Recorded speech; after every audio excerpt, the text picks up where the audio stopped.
Bienvenue sur Teach, votre rendez-vous de maturité. La parole de Dieu descend de la tête au cœur et du cœur à l'action. Ce que nous vous expliquons tous les jours ici, nous savons que vous devez le recevoir avec votre pensée, votre intelligence, mais nous croyons surtout que l'Esprit de Dieu amènera ça jusqu'en votre homme intérieur et nous en verrons les fruits. Parlons de l'Esprit de Dieu. Depuis le début de cette semaine, nous sommes en train de parler du Saint-Esprit, justement. Et aujourd'hui, j'aimerais qu'on parle du pourquoi. Quelle est l'importance? Eh bien, pasteur, on peut se limiter à connaître la Bible, voilà, on sait qu'on est sauvé, Jésus est mort à la croix. Pourquoi vous insistez sur cette affaire du Saint-Esprit? Voilà, s'il est là, c'est bon. Quelle est la place? Quelle est l'importance? Pourquoi on a besoin du Saint-Esprit? Frère, j'aimerais déjà vous le dire dès maintenant, on ne peut pas le faire sans lui. Nous avons vraiment besoin du Saint-Esprit. Mais pourquoi? Alors, let's teach. Grandissons ensemble.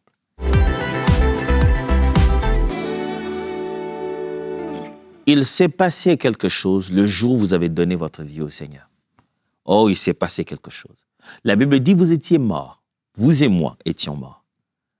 Par l'incirconcision de notre chair, par la vie de notre péché. Il nous a ramenés à la vie. À travers son Fils, dit la Bible. Comment il l'a fait? Il nous a fait naître de nouveau. Naître d'esprit. L'Esprit de Dieu a fonctionné en nous pour que notre esprit renaisse. Et à partir de ce moment-là, nous avons commencé une nouvelle vie. Depuis les premiers décors de la création, dans Genèse chapitre 1, on voit l'œuvre de l'Esprit de Dieu déjà dès ses premières pages. La terre était informe et vide, il y avait les ténèbres sur la surface de l'abîme, et l'Esprit de Dieu se mouvait au-dessus des eaux.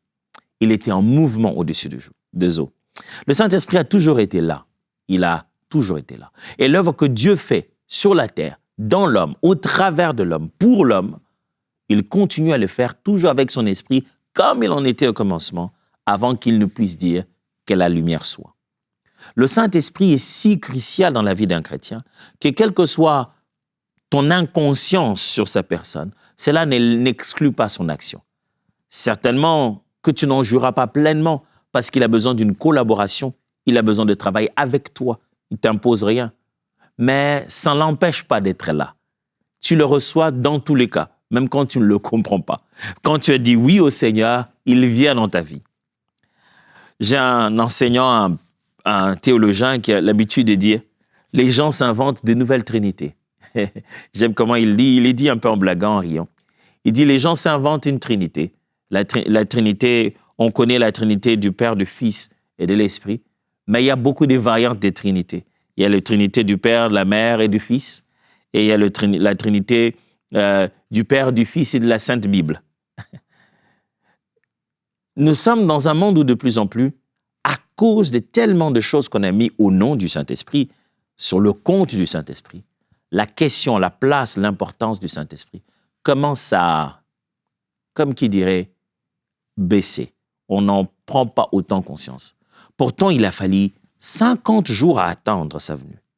À partir de ce moment, l'Église a pris toute sa vie et son pouvoir et sa puissance.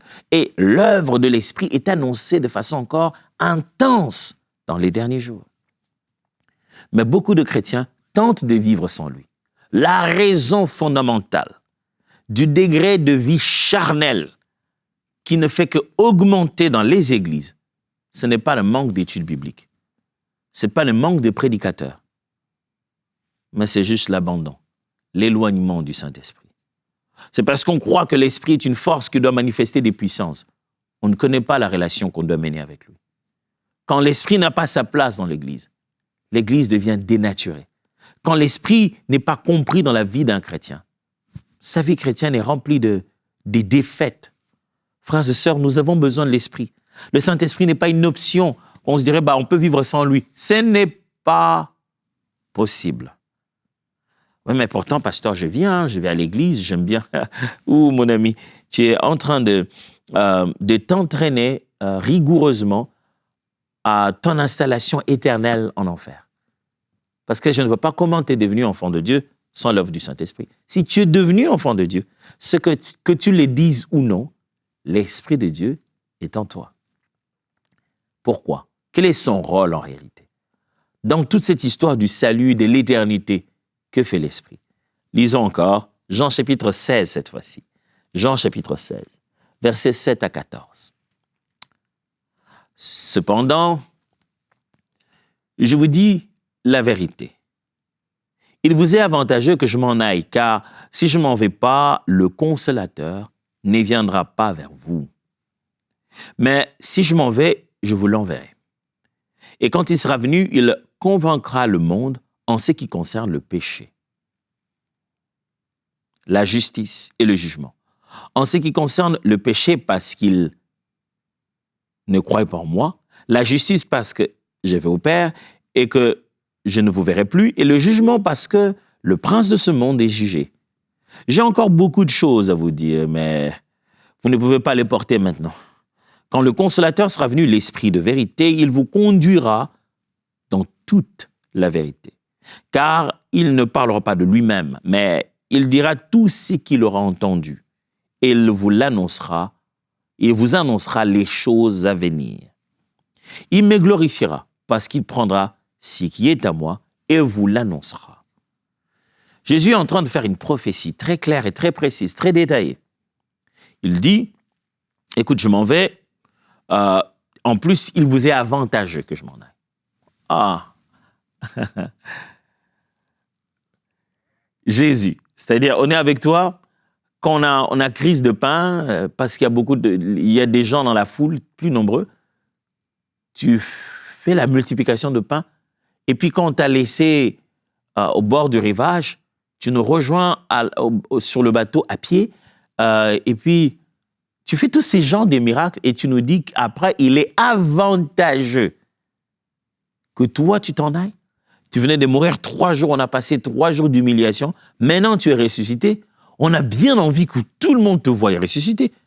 Quelques-uns t'ont vu par-ci, par-là, mais comment vont-ils croire? Rentrons, refaisons le périple qu'on a fait. Rentrons en Galilée, rentrons partout, qu'ils te voient. Mais non, vous aurez un meilleur avantage.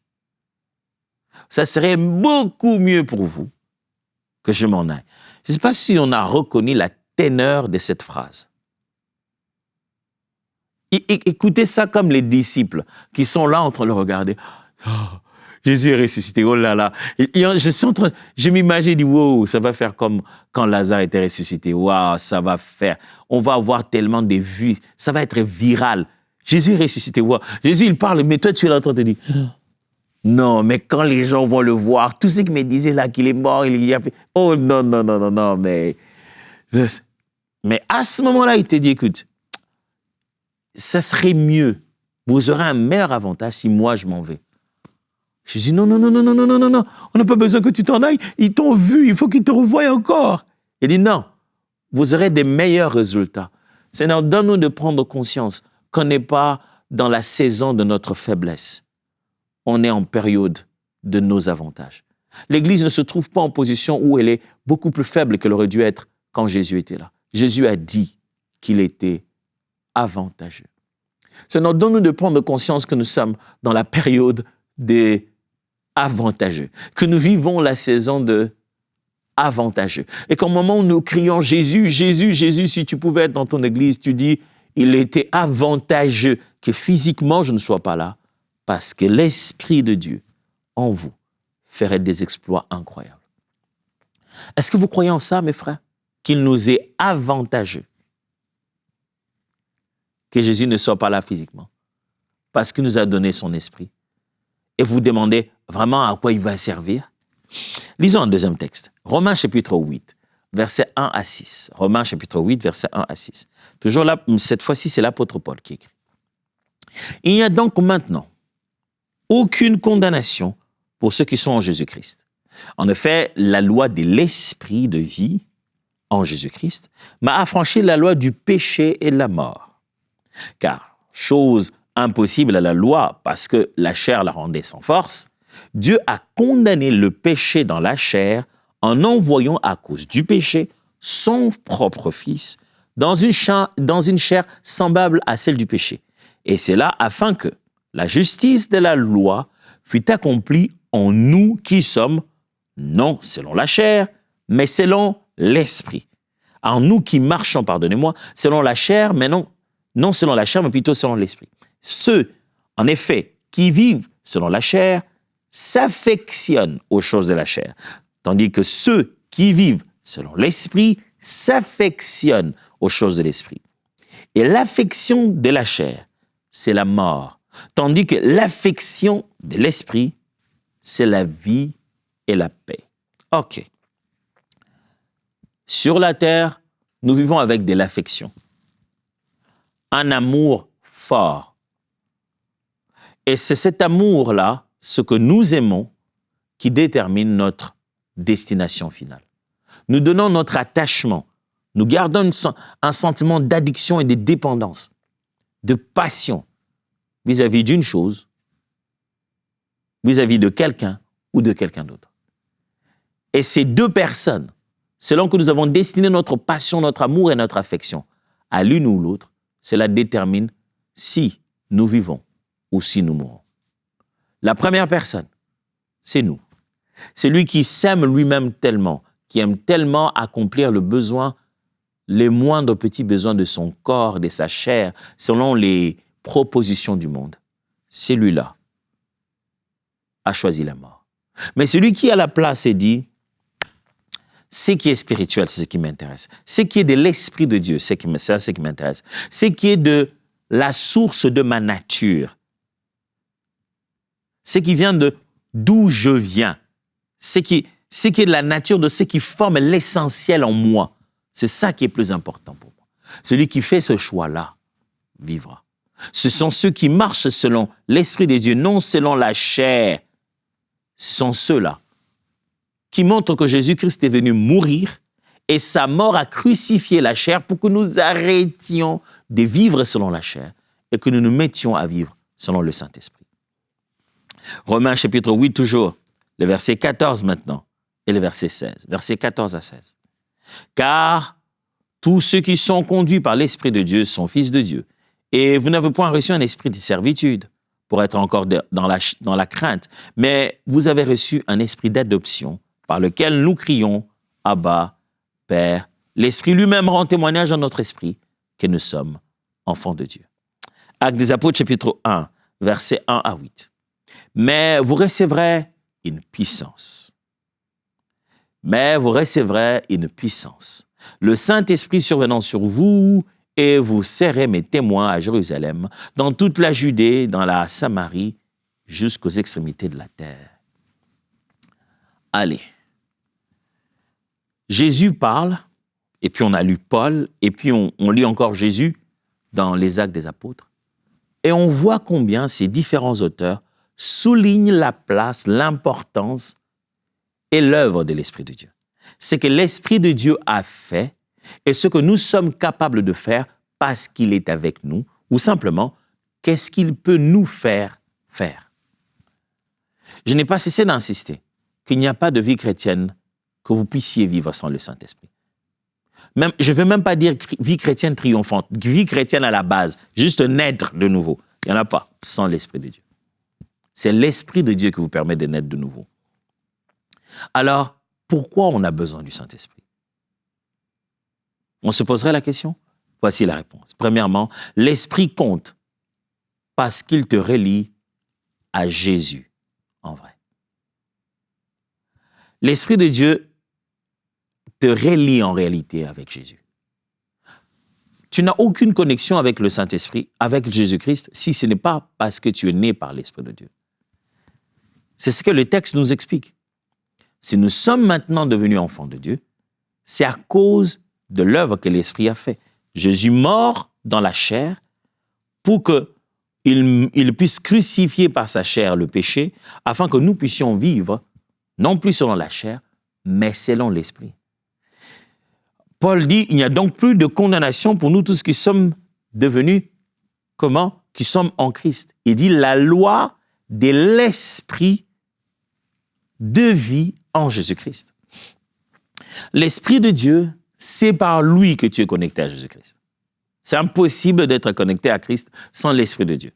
C'est Jésus que tu n'as jamais vu, que tu n'as jamais touché. Tu es connecté avec lui maintenant de façon éternelle à cause du Saint-Esprit. Sans l'Esprit de Dieu, la foi en Christ, comme en Dieu, comme pas un prédicateur itinérant qu'on aurait vu, on dit « Oh, je l'aime bien ce gars, je le trouve intéressant ». Non, mais quelqu'un qu'on n'a pas vu de nos yeux, mais qu'on sait qu'il existe et qu'il a donné la vérité à l'humanité et qu'il est la source de tout salut. Cette conviction qui, dans ton cœur, te maintient à vivre une chose qui est presque une folie. Cela n'est pas possible sans le Saint-Esprit. C'est l'Esprit de Dieu qui nous connecte au cep. Nous étions que des oliviers sauvages, des branches découpées, pour être reconnectés au cep et produire de fruits. C'est l'œuvre du Saint-Esprit. Sans le Saint-Esprit, ce n'est pas possible. Alors si souvent tu te dis, c'est optionnel, non, pasteur, l'histoire du Saint-Esprit. J'ai déjà donné ma vie à Jésus, j'ai déjà changé ma vie, je vois vraiment que ma vie est en ordre, je ne vis plus une vie de péché. Est-ce que je dois vraiment suivre l'affaire du Saint-Esprit? Même en voyant que le sujet d'aujourd'hui, c'était le Saint-Esprit, dit, bon, ça ne m'intéresse pas trop. Moi, j'ai d'autres problèmes pour l'instant. Ah, mon frère, il est impossible. En fait, tu as reçu la solution, c'est toi qui ne te rends pas compte de la solution qui est disponible pour toi. L'Esprit de Dieu. Sans lui, tu n'aurais pas pu même t'appeler chrétien ou abandonner ses péchés. Tu n'as pas de victoire. Tu ne peux même pas parler à Jésus-Christ en disant, bon, Seigneur, j'aimerais te prier. Tu n'as même pas de relation avec Dieu si ce n'est pas par l'Esprit de Dieu qui t'a reconnecté au Père. Si ce n'est pas par l'Esprit de Dieu qui t'a relié à Jésus-Christ.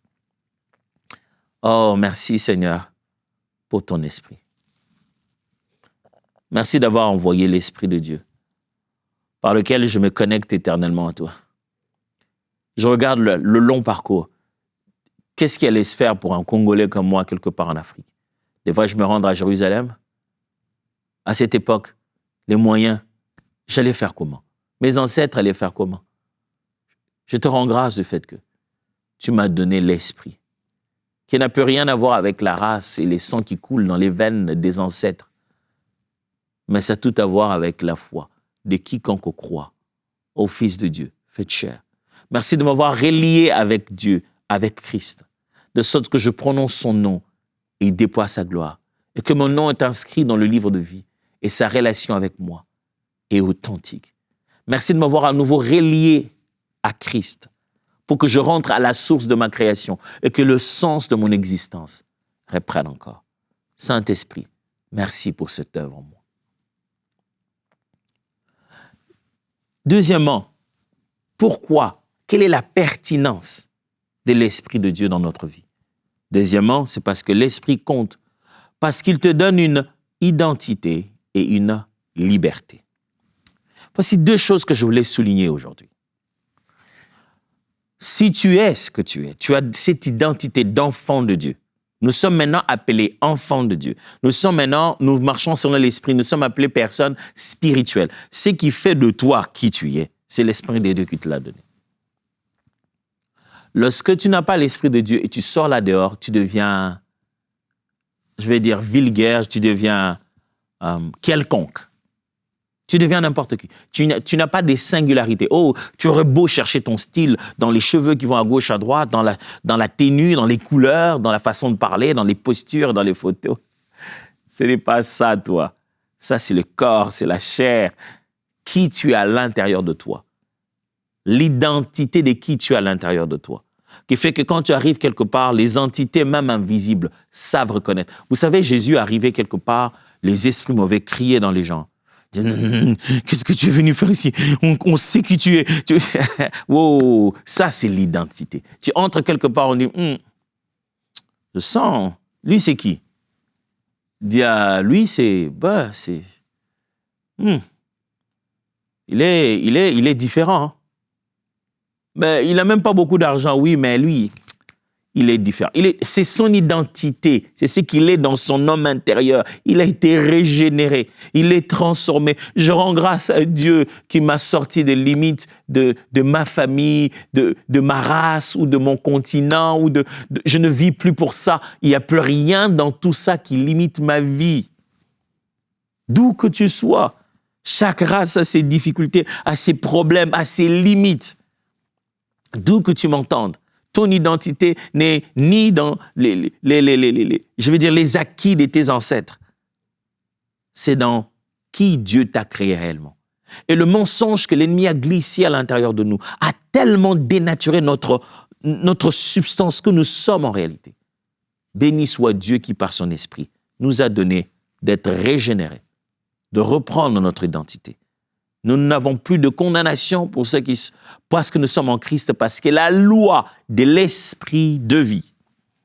Nous ne sommes plus dans la loi de la mort et du péché. Nous ne sommes plus dans la loi de Moïse qui dit « fais ou n'est pas faire », alors la mort s'ensuit. Nous sommes maintenant animés par d'autres principes de vie qui sont des principes de l'esprit de vie.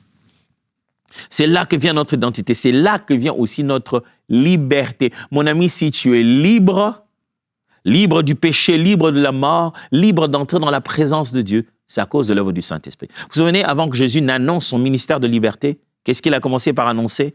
L'Esprit de Dieu. Il dit, « L'Esprit du Seigneur est sur moi. Il m'a oint pour renvoyer libre les captifs. » Wow. La capacité de libérer vient du Saint-Esprit. L'Esprit, c'est pourquoi je prie. Aujourd'hui, mon frère, toutes ces choses, ma sœur, dans lesquelles tu es encore esclave, qui te font souffrir encore, tu deviens incapable d'en sortir. Il ne s'agit pas de plus de jeûne, il ne s'agit pas de plus des sacrifices, il s'agit juste de marcher selon l'Esprit. Et tu n'accompliras pas les œuvres de la chair. Je prie que tout ce qui, dans ton esprit, t'a toujours empêché de comprendre le mystère de qui est le Saint-Esprit, pour que tu ne puisses pas puiser l'aide nécessaire qui est à ta disposition et que tu continues à souffrir dans l'esclavage de la chair. Je prie au nom de Jésus que cela te lâche, qu'en écoutant ces paroles, ton esprit soit libre et que tu saisisses le mystère de l'Esprit de Dieu, non pas par ton intelligence, non pas par une explication claire, mais par une illumination intérieure, que Dieu est en toi, que l'Esprit t'a accordé la liberté et que les moyens célestes pour ta libération ont déjà été rendus disponibles et vivent déjà à l'intérieur de toi. Tu n'as pas besoin de déclarer, de réclamer secours de l'extérieur. Celui qui est censé secourir vit à l'intérieur de toi. Il vit avec toi. Est-ce que tu peux le laisser faire? Sans lui, tu n'as pas de liberté. Sans lui, il n'y a pas de liberté dans cette famille. Ce qui manque dans cette famille, ce ne sont pas des fortes prières. Ce qui manque dans cette famille, c'est l'Esprit de Dieu. Qu'il prenne le contrôle. Je peux vous assurer, j'ai été dans tellement des endroits dans la vie, j'ai travaillé dans tellement d'institutions, tellement de groupes. Quand l'Esprit est attristé, ce n'est ni l'argent, ni les réunions, ni les ententes humaines, ni les contrats. Quand l'Esprit est attristé, quand il n'est plus à sa place, quand ce n'est pas lui qui est en train d'œuvrer, tout ce qu'on fait ne fait qu'aller vers la mort. Et les gens sont de plus en plus prisonniers des choses qu'ils n'osent pas dire aux uns aux autres. Serviteurs de Dieu qui puissent être connus, présentés. Quand l'Esprit n'est plus dans cette institution-là, ce sont des coquilles vides qui essaient de maintenir un système. Parce qu'ils sont enfermés et enchaînés dans les intérêts qui se battent dans leur homme intérieur. Laisse l'Esprit te rendre libre pour toujours. Troisièmement, l'Esprit compte parce qu'il te donne la puissance pour obéir et servir. Actes des Apôtres l'a bien dit, vous recevrez une puissance, celle de l'Esprit survenant sur vous. L'Esprit n'est pas la puissance, l'Esprit donne la puissance. L'Esprit est Dieu. Et il donne la capacité de faire tout ce qu'on doit faire.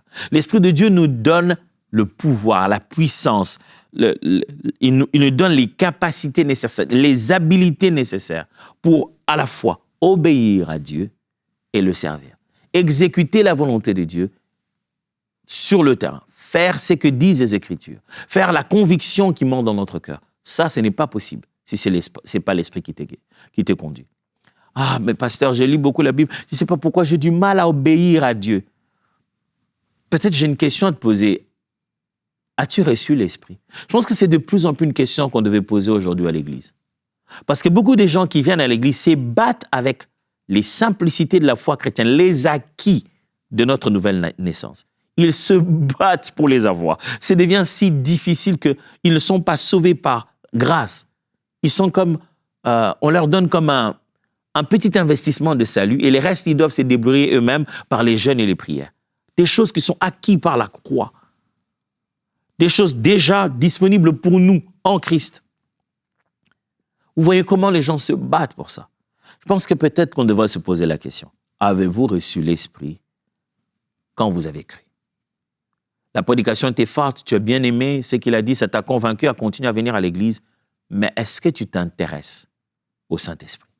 Est-ce que tu t'intéresses au fait que Dieu nous a donné son Esprit? Parce que son Esprit te donnera la puissance d'obéir et de servir. Alors ce qu'on devrait regarder, même pour servir à l'église, ce n'est pas le talent. C'est si l'Esprit est là.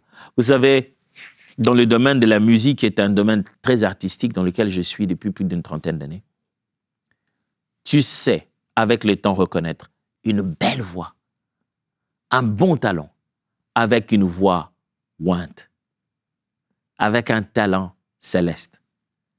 Quand ça vient de Dieu, ça ne touche pas seulement le sens. Quand ça vient de Dieu, ça résonne avec toi. Ton entraille, tout en toi dit amen à ça. Tu entends cette voix, ça appelle ton homme intérieur. Tu dis, wow, cette fille a une grâce. Ce garçon a quelque chose de Dieu, parce que tu as le témoignage intérieur des entrailles de l'Esprit de Dieu. Oh, si on laissait à l'Église les gens servir que par la puissance du Saint-Esprit, combien l'Église sera puissante? Si à l'Église, on ne laissait pas les gens servir parce qu'ils veulent servir, parce qu'ils ont étudié ça à l'école, parce qu'ils ont toujours aimé, parce qu'on les encourage, on veut les entraîner, qu'on voit un peu si ça va réussir. Et si on mettait chacun à sa place, animé que du Saint-Esprit de Dieu, aux finances, à la chorale, à la technique, hormis les aptitudes intellectuelles, mais que la fraîcheur de l'onction, de la présence de l'Esprit. Si les chantres chantaient par l'Esprit, les prédicateurs prêchaient par l'Esprit, les protocoles recevaient par l'Esprit, si au ministère des enfants on les enseignait par l'Esprit, l'Église serait puissante. Je résume tout ça. À quoi nous sert le Saint-Esprit de Dieu? Pourquoi il fallait le Saint-Esprit? Eh bien, parce que c'est par le Saint-Esprit que vous et moi, nous sommes raccordés à Christ. Par lui que nous sommes ralliés à Christ. Pourquoi? Parce que deuxièmement, c'est lui qui nous donne notre identité et notre liberté. Et troisièmement, parce que c'est lui qui nous donne la puissance d'obéir, la capacité de servir. Voici les défis aujourd'hui. Dans quel domaine précis? Quel domaine? Ou de peur, ou des habitudes, ou de service peut-être? Dans quel domaine vas-tu arrêter de compter sur toi et dépendre du Saint-Esprit cette semaine? Parce que sans lui, tu ne peux rien faire. Est-ce que c'est dans les domaines des choses qui te font peur? C'est dans les domaines de tes habitudes, de tes routines? Dans le domaine peut-être de servir Dieu? Dans quel domaine de ta vie tu vas te dire, OK, Saint-Esprit, je vais compter sur toi. Laissez-moi prier avec vous. Esprit de Dieu, nous t'accueillons. Je prie que là où tu es maintenant, mon frère, ma sœur qui m'écoute et qui reçoit cette parole, que tu puisses vraiment recevoir cette prière. Je la fais pour toi. Saint-Esprit de Dieu, mon frère, ma sœur qui m'écoute maintenant, a entendu toutes ces choses, j'en parle avec tellement de passion et il désire que ça lui arrive. Je prie, illumine les yeux de son cœur, qu'il prenne une conscience subite de toi, de l'œuvre de la croix et de la relation et de l'amitié qu'il doit avoir avec toi. Saint-Esprit, merci de briser les jougs et de faire tomber les écailles des yeux. Beaucoup d'esprits étaient comme aveuglés à ton sujet. Comme si on était en train de les distraire pour qu'ils ne comprennent pas qui tu es. Je prie qu'il y ait de l'éclairage dans le cœur, dans les esprits, au sujet de ton rôle dans l'Église et dans le service, afin que nous reprenions notre position de gloire que tu nous as donnée. Au nom de Jésus. Amen. À demain. Dieu vous bénisse.